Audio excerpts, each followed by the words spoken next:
let's kick it off with the Buffalo Bills. The total is 11.5. It's very high, and it's juiced to the over at -140. If you like the under 11.5, you can get it at +120. I still feel a void where that Bills plus, what was it, 1.5 against the Chiefs bet didn't hit. I still feel a void that we didn't get to see Gabriel Davis in the Super Bowl, in the Super Bowl and the AFC Championship, all that. I feel like we got robbed with the way the Bills season came to an end. And for a team with a win total this high, it's actually rare. They went 11-5 last year. Their point differential suggested they should have been a 13-win team. They actually finished 2.1 wins under their Pythagorean win total. I have them favored in 16 out of their 17 games. Now, the one thing I will say, they did get extremely lucky when it came to injuries last year. They missed the second fewest games in terms of adjusted games lost per Football Outsiders. But I still think this is a quality team. Tre'Davious White, might start the year on PUP. That's obviously not ideal, but love Josh Allen. They are, there's obviously some turnover here with Dabo going to the Giants, but I don't know. Talk to me about the Bills. I just think this is a very solid overall team. And I always have liked McDermott. I think he's done an excellent job. You got the coach, you got the quarterback. So I think they'll be in good shape, but what do you think about the win total this high? Yeah, I'm very excited to talk about the AFC. Wasn't excited to talk about the Bills because we have to relive last year. And that was my only future, and had them 14-1. Thought they were one of, if not the best rosters in the NFL. And look at the adjustment in the market. Now, I don't think there's any value. What are the Bills? 5-5, 6-1 to win the Super Bowl? Yeah. Basically the same dominant team, but you need a break to hit a future, and they didn't know how to squib kick. And unfortunately couldn't win a coin toss, and that'll be the last coin toss ever in the NFL playoffs. Yeah. Typical way to end it. So, but I don't see any value in them in the Super Bowl, but I project them to win 12 games. I do have them favored in 16 out of 17. I also like some of the spots they have. Like, you can face, I like how they can face the Rams when you're going across country for week 1, right? It's not, travel's easy, preparation's easy. Then you get extra time for a revenge matchup against Tennessee in your home opener, because you're opening the season on a Thursday. And the only game I don't have them favored in, and it's barely, it's basically a coin flip, was at Kansas City. Similar spot to last year. Bills playoff revenge at Kansas City. I'll be on there. And then, by the way, then they have a bye before they host the Packers. So it's, I think from a nuanced perspective, I like their schedule. There's a couple things you have to worry about with the team. Last year, by the way, yes, health is the only thing where it's just completely unpredictable. But the only thing that could regress and really hurt them, and if they have like a season like the Ravens did last year, then you're just screwed. Sometimes you have that in the NFL, and there's no predicting it.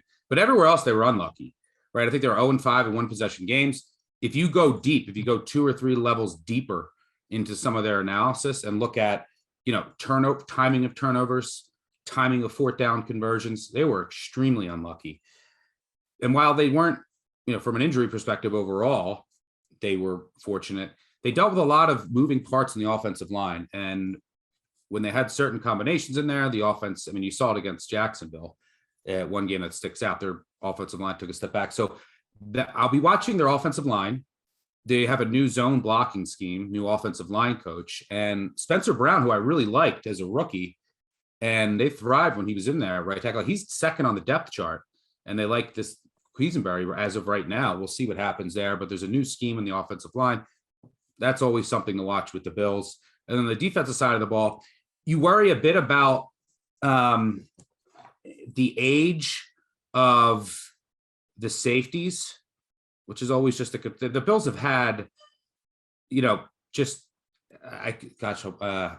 I'm so out of Poyer and Micah Hyde. No, Poyer and Hyde. I'm saying I should know how long they've been there. But they've had them forever. And they've been for the last, 3 or 4 years, they've been great on the back end of that defense. And, Poyer is what now 31, and Hyde, it's not as important as a cornerback, and Hyde is 31. But if there's a drop off there, you could feel that on the defense. But the most important position to watch is cornerback. Yeah. Trey White is still not back. There's still, obviously a number one corner. You lose Levi Wallace to the Steelers. And, so it's a really iffy situation at cornerback. If White can't come back, they might put him on the PUP list. They might put him on the IR for a little bit. And then he's got to get back into the flow of things. And we just mentioned they play the Rams. The Dolphins now have a formidable passing attack. Maybe it doesn't hurt as much against the Ravens, but, then they play the Chiefs and the Packers. Those are their first 7 games, really good passing offenses. So that could matter because as of right now, you have Dane Jackson, Kyer Elam, a rookie. Kyer Elam is a rookie. We know not to trust rookie corners. And word in camp is that it might be Christian Benford that is going for the number one corner spot if another rookie if Trey White isn't ready. So yeah, the secondary is a major concern. Now, if Trey White comes back and is healthy, you got to remember they didn't have him last year, and their defense was still rock solid across the board. So there's a lot to like about the Bills, but there are some question marks, assuming even they have decent injury luck. But yeah, I favor them in 16 games, love them in a few key spots. But early on, I'm going to be watching that offensive line new scheme, which could be problematic against the Rams if they don't have things ironed out. And then if your corner situation is a bunch of rookies and Dane Jackson against the Rams, not ideal. So yeah, I project them at 12. Wish they would have won the Super Bowl last year. Love Bills Mafia. I have some good friends that are Bills fans. I wish them luck this year. Well, actually, I wish them not that much. Like I have a Ravens Super Bowl future. I wish them luck up until they face the Ravens in the playoffs. But yeah, one of the best teams in the NFL, the team that I have power rated the highest. But no value. The market knows how good the Bills are now.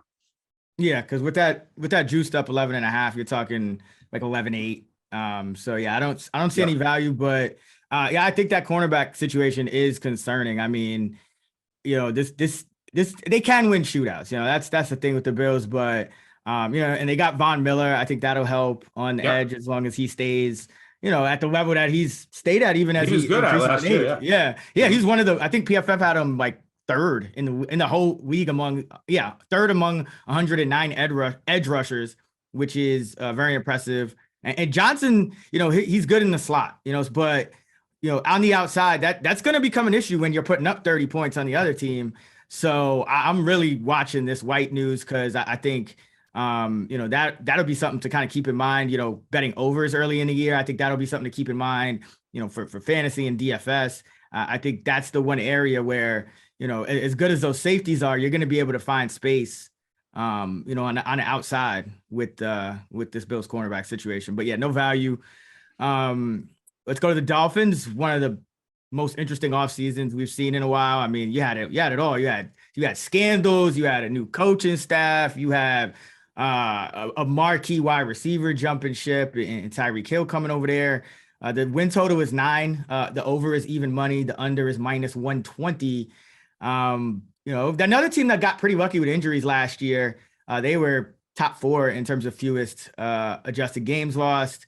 They also outperformed their point differential. You would have expected them to win 7.6 games. They won 9. So they are a regression candidate. And I will say this, Brian Flores got canned, and McDaniel's been doing a good job out there in San Francisco, but Flores, they beat their Pythagorean win total every year. So they overachieved every year with Flores. So we'll see if McDaniel could kind of get the same out of them. And we already know they're kind of having issues with Gesicki, and they might want to trade him. But what do you think of this offense, first and foremost, with Tua getting a new number 1 wideout in Tyreek Hill? Yeah, I love what the Dolphins did in the offseason. I don't think that you can't not like what they did on the offensive side. It's a very complex breakdown of the Dolphins because you got to get into all right, Tua and his accuracy, how he's not throwing downfield enough, but he's shown flashes. He has all the tools. And I mean, just when you had an offense, when he was at Alabama with a good offensive line, weapons who could, create after the catch, which is where he really thrives in, because he can also use his legs, and that's where it's a perfect fit. And it's a new scheme here, so there might be some growing pains. And I think today he just threw 4 picks, and you don't know how much you take from camp, but the point is there might be some growing pains with this offense and new pieces. But the biggest problem that Tua has faced, he hasn't had the greatest receivers, and he's dealt with receiver injuries, but it's been the offensive line. And the offensive line has been one of the worst in the NFL over the past couple of years. He has no time. So people are like, throw it downfield. It's like, all right, well, I got 1 second to throw the ball. So now he's going to have time. You have a lot of these young guys that were in there the Dolphins had like basically at times it felt like they had 5 rookies on their offensive line. You have a couple of those young guys that are now more seasoned. And then you go out and you add Armstead, assuming he can stay healthy at left tackle, massive upgrade. You had Connor Williams at center, massive upgrade, because center has been a disaster for the Dolphins. So now you have really good offensive line. You bolster the running back room, which is, I assume, in this Shanahan scheme, going to be really important. And then you had Tyreek Hill, who just makes an offense. Not only is he really good, he makes an offense that much more difficult to cover and scheme for. You have to worry about him over the top. You got a home run hitter in Jalen Waddle. You added Cedric Wilson. Who knows what's going to happen with Gesicki? He's not blocking, isn't really his strong suit, and it's his last year of his contract, so maybe they're going to end up shopping him. But regardless if he's there or not, and there's enough weapons here, and the offensive line has improved enough for this offense to take a major step forward. But there might be some growing pains early on, and then your first 3 games are against the Patriots, good day. Although we'll talk about them in a sec. Ravens, good day. Bills, good day. So like right away, those are 3 important games in the AFC. And if there's some struggles early on, then, that might be the difference between getting to the playoffs and not, because the AFC is that loaded. It's going to be an absolute war for any AFC team to get to the playoffs. And yeah, you mentioned the Dolphins last year. They were, I would argue, the luckiest team in the NFL, because if you look, let me pull up the list of, and this really inflated their defensive numbers. I think their defense is really going to take a step back, especially without Flores. I think that's a big loss too. But, they beat Davis Mills, Mac Jones twice, Zach Wilson twice, Cam Newton, Mike Glennon, Ian Book. I mean, these are the worst backups. They face a number of backups, and it was just a very favorable schedule when you peel a layer back. I am worried about the defense. This could be a sneaky over team eventually, because not only do you lose Flores, I think the defense their metrics are way overperformed, especially up front, because of who they faced last year.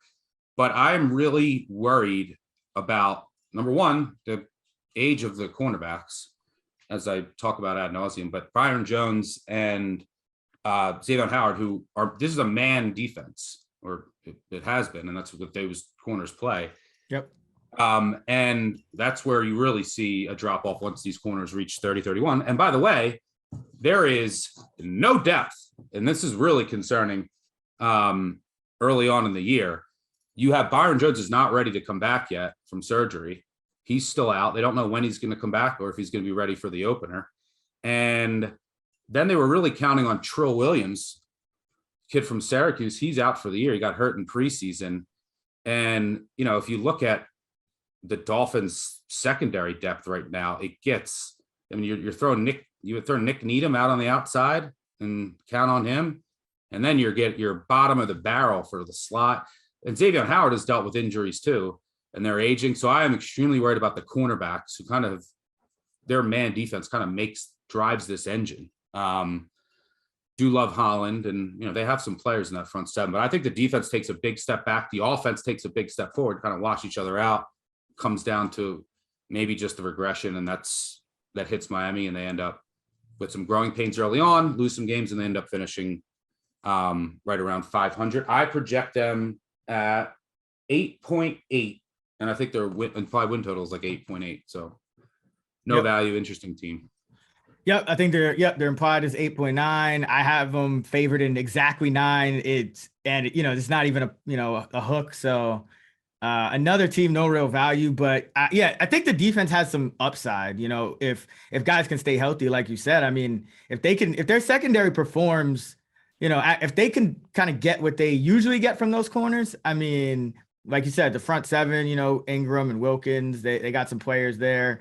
I think it could be a decent team, but at the same time, they could start slow, like you mentioned, and then even finishing well is going to be tough because starting in week 13 at San Francisco, at the Chargers, which not the road game isn't the problem, but the Chargers should be very good. Then at Buffalo, so you got 3 straight road games to kick off December. Yeah, you're out on the West Coast for 2 weeks, and then you're going across to Buffalo. Cold weather. You're a warm weather team heading to cold weather.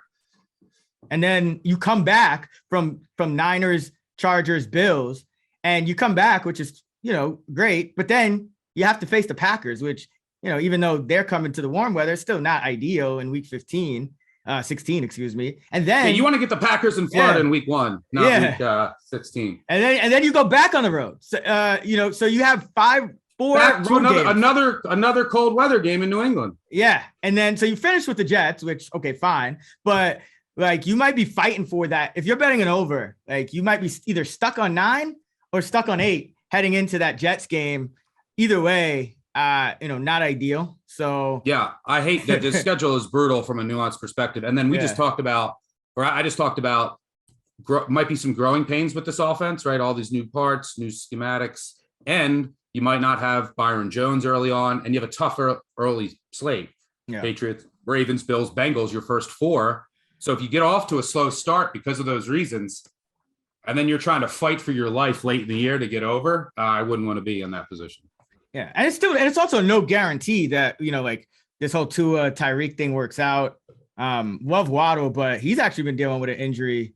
So he's been out a couple of weeks. So yeah, it's just, like you said, not ideal from a nuanced perspective in terms of the schedule. So staying away from the Dolphins as well. Let's go to the Patriots.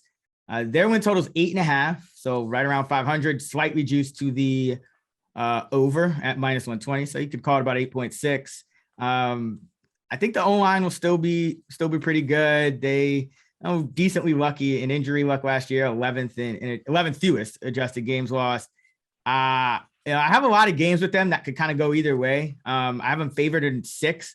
I have them essentially a pick 'em in 3 more. So, could be a high variance team. One thing is interesting is they're actually a positive. It's crazy as it sounds. They're actually a positive regression candidate. They won 10 games last year. Their implied point differential suggested they were more like a 12.4 win team. So that's one of the biggest. The Pythagorean wins 12.6. I was shocked by that. Yeah. Oh yeah. I have it 12.4, but either way, like about 2.5 more wins. So it's really interesting. And then you look at, Belichick, and, everyone's always going to kind of make or wonder about, Belichick, Brady, who mattered more. Obviously it's the quarterback. We know this just from a statistical perspective. Quarterbacks are essentially going to be passing in general is just going to impact the point differential and outcome of a game more than any other single element in football. But it's interesting to look at Belichick, all time, he was 15-5-2 at New England, but just 1-2 without Brady in terms of going over the preseason win total. So if you combine that with his 2-3 record with Cleveland, he's 14-3 with Brady, with a couple of pushes, but 3-5 without him. So I look at this Patriots team, I'm just like, it could go either way, because I feel like Mac Jones has some potential, and I feel like he could just take a kind of one of those quiet steps forward and become extremely efficient, even though they don't really have any big names on offense. But on the other hand, is Belichick kind of paying it forward and grooming, doing Judge and Patricia a favor, especially Patricia, and kind of, okay, you can call the offense now. And, we haven't heard good things out of camp regarding the offense's performance. The defense, I think, is going to take a step back. Losing J.C. Jackson, I know they like Mills, and they always seem to unearth like a new shutdown corner. But I mean, J.C. Jackson has been one of the best corners, and just in terms of the way he's been able to create turnovers and lock up receivers in man coverage. So I still think the defense takes a step back. So overall, like another team I don't want to touch the over for, but I think it's a higher variance team even than Miami, just because you still have Belichick, you have this kind of uncertainty with Mac Jones, and the defense always seem to kind of develop well with those guys, and they'll kind of peak, I think, later on in the year. So what do you think about these Patriots? Yeah, I am worried about the offense and everything that I'm hearing. I mean, you turn the offense over to Matt Patricia and Joe Judge. Like it feels like it's like a parody or something. Is that like I was like, is that real? I thought it was like an Onion article. And then you lose, a guy in Josh McDaniels who's been there forever and had so much success and obviously was beloved by Belichick. So that could be a steep decline. We'll see how the rookie, the draft pick was much maligned, a Cole Strange performance at left tackle. But yeah, I think the defense. Isn't he at left guard? Isn't he at left guard? Left guard. Yeah. Yeah. I think that, the offense is okay. They'll lean on their rushing attack, which should be really good. And new scheme, though. New scheme, which is something to watch. And I don't know. I feel like Mac Jones. It could be Bailey Zappi, by the way. I'm just kidding. I feel like Mac Jones showed enough to have faith in him taking a step forward in the next year. And Belichick talked about, I think the other day, he was talking about how it's like from year 1 to year 2 in the NFL, it's like getting a master's and a doctorate in 1 year in football. So especially when you're under him and that staff last year, you can assume that Mac Jones is only going to get better. But there's the pieces around him are okay. The offensive line, I think this will be okay. But I'm worried about the defense too. I mean, they were across the board. They finished like a top 5 defense last year, but you did have Jackson locking down. They were, I think, number 1 in the NFL against number 1 receivers. And he was, I think, number 1 in the NFL in passes defended, number 1 or 2 in interceptions. So now it's, this is a secondary, which was kind of led the defense in recent years, where you had like Prime Gilmore, Jackson. Like now you look and it's like, okay, Jalen Mills, who's been okay, but as you don't want him as your number 1. Malcolm Butler, a little past his prime. There's word that Jack Jones, rookie from Arizona State, who I actually love in the future, but there has been like talk that he was maybe going to be the number 1. And Malcolm Butler, by the way, he's on IR. He's done. He's out. No, he's done. Yeah, he's out. So maybe they'll need Jones to step up. I think the defense, finished. I think I had him just from a metric standpoint, finished just like the top 5 last year. Yeah. Oh yeah, they were great.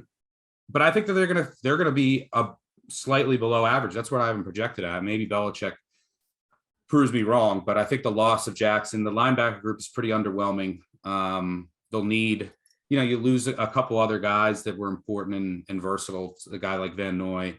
So we'll see if some of these young kids on the defense can take a step up front.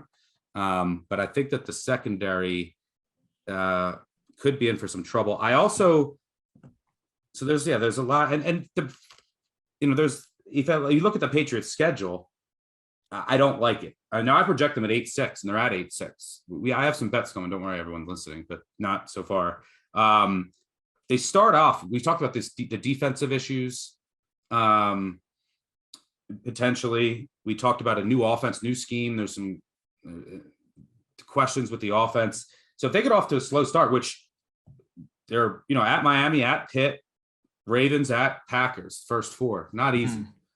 And then you look, it's just a very bizarre finish. They got a really easy middle of the schedule. Then you get the Lions, you're at the Browns without Watson, home against the Bears, at the Jets, home against the Colts, and you're bye, and you get home against the Jets. So they could pick up 4 to 5 wins in that stretch. But if you look, their end of season schedule is pretty wild. They go to Minnesota on a Thursday night. Then they're back home against Buffalo on a Thursday night. And then they are at Arizona on a Monday night. And then on a short week, they're at Vegas on a Sunday night. So, I mean, that is 4 straight primetime games at Minnesota, back to Foxborough, out to Arizona, short week, got to stay out there, go to Vegas. And then you're home on a short week, coming back across country, home against the Bengals. And then you get Miami, and then you close up the year at Buffalo. So there's just a lot going, like the travel and, the emotion of primetime games and just that. It's a lot. I'm curious. It's a crazy end of the season schedule for the Patriots. So I don't like the schedule just from a nuanced perspective, but I project them right on, give Belichick benefit of the doubt if I had to bet it. But no bet on the Patriots. Yeah, I only got them favored in 6. I got a bunch of games that could go either way. Yep, same. Yeah, so it's one of those things, like they're just going to be a tough team to predict. I think the best way to approach them is just going to be week to week. I'm sure, they're always one of those teams that people have a lot of opinions on, and people overrate Belichick or underrate Belichick depending on what the situation is. So they're a situational team that I think we'll have a lot of bets on in season, but still some question marks on that defense. I agree. All right, let's finish up the AFC East with the New York Jets. Their win total is 5.5, juice to the over at -160. The under is +130. They were really unlucky when it came to injuries last year. Had the second most adjusted games lost, and they're already starting off on a bad foot with Zach Wilson being out. Although, in terms of just straight up like power ratings, the drop off from Wilson to Flacco, I mean, it's probably non-existent until Wilson proves himself. I only have him favored in 3 games, so I see why this win total is dropping. I think it was at 6 at one point, or even 6.5. They were a 4.1 win team in terms of the Pythagorean win total last year. I do like what they have done at the skill positions on offense. Getting Conklin, getting Uzoma, that should finally solidify the tight end room. I think Garrett Wilson is a nice compliment to Elijah Moore. You still got Corey Davis. He's Berrios is good slot guy, special teams guy. And, the line, I had high hopes for the line too, but, now you got Mike Mackay-Becton's out again. So, it just seems like the injuries are going to be the Jets' downfall, and they're clearly the worst team in this division.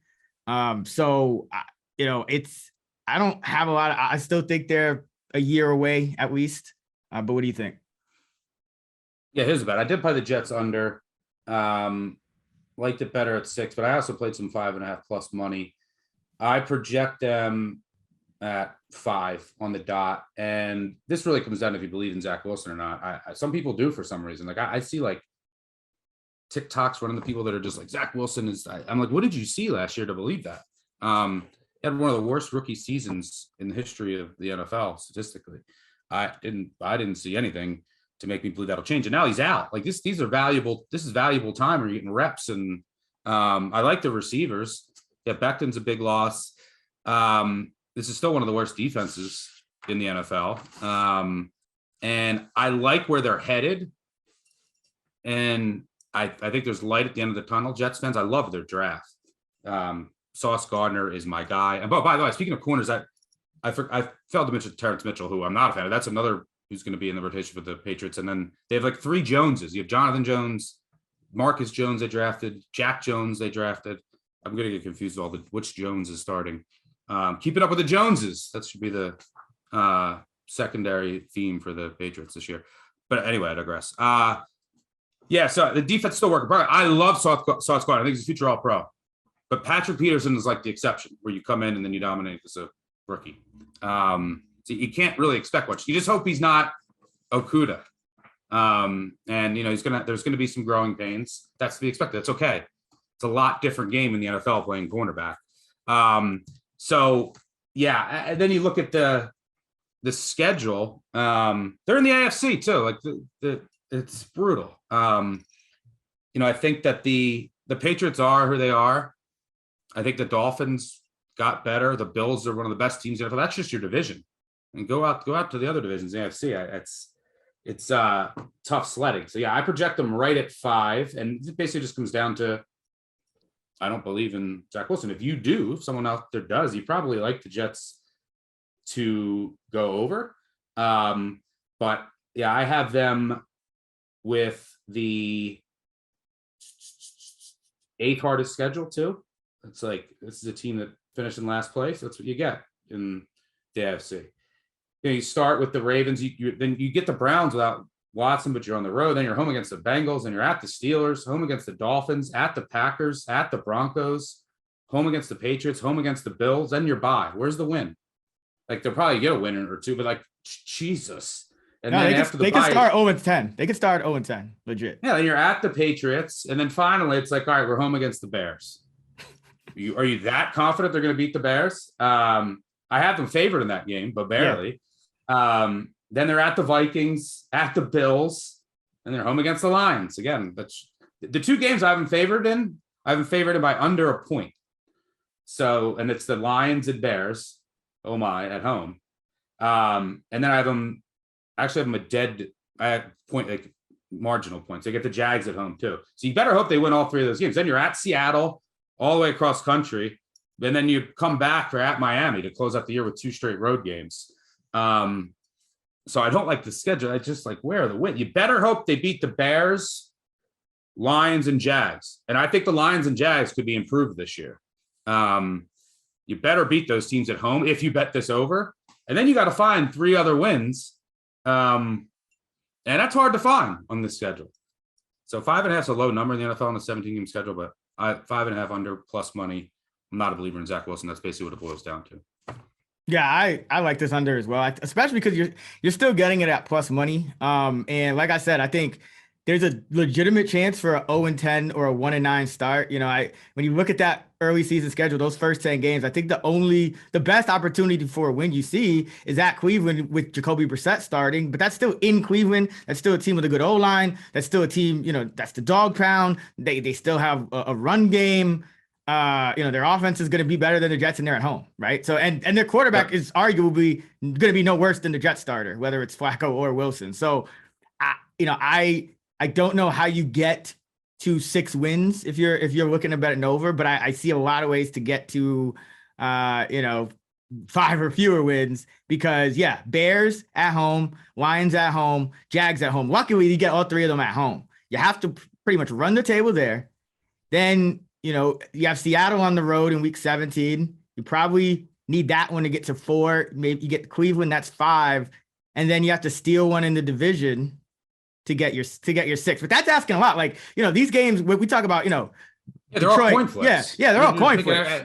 Like, they're not going to be favored by more than a field goal, if at all. Like, they could end up being favored not at all in this entire season. So you're getting plus money. They'll probably what I think will happen is they'll probably split those coin flips, and then it's the NFL. They'll pick up an upset or two. Yeah. One thing I like to look at with these low win totals is week 17 or week 18, the final week of the season. And in the AFC, like, it's hard to see any team running away. That's maybe every division's so hard. You're not gonna, it's like to have the 1 seed locked up. It's going to be tough, but the Dolphins are a team where they're not going to be like, maybe they will, but I doubt that they're going to be resting starters in week 18 because they locked up the bye. Right. So you could see that maybe in some years, like maybe the NFC. But in some years you're like, all right, they played this team in week 18, the Chiefs of a couple years ago. It's like, all right, maybe you're facing Chad Henne and, just a little nuancing that would make me more hesitant. And then a really bad team can pick up a win in a random week 18 against all the backups, but that's not the case here either. And it could get ugly earlier and then just spiral, right? Like you said, it could start out 0-10 and then it's like, oh, who wants to go? You're going through the grind of an NFL season and it's just ugly. Under Jets.